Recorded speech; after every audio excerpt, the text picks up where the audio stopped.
Musi సుందరీకరణకు BRS వ్యతిరేకం కాదన్నారు మాజీ మంత్రి కేటీఆర్. పేదల ఇళ్లు కూల్చకుండా సుందరీకరణ చేయాలని తెలిపారాయన. మూసీ పేరుతో లూటీ చేస్తామంటే బీఆర్ఎస్ అడ్డుకుంటుందని తెలిపారు.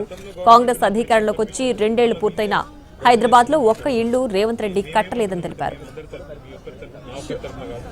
హైదరాబాద్ ప్రజల తరపున అడిగేది ఏంటంటే గవర్నమెంట్ మూసి బాగా చేయాలంటే ఇల్లు గులగొట్టకుండా కూడా చేయొచ్చు.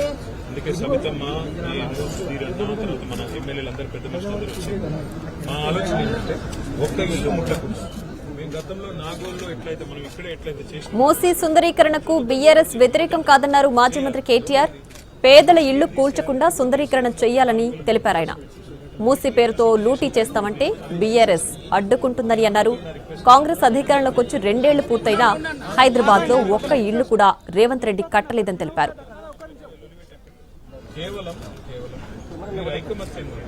గవర్నమెంట్ వాళ్ళు వచ్చినప్పుడు మీకు ఆఫర్లు ఇస్తారు.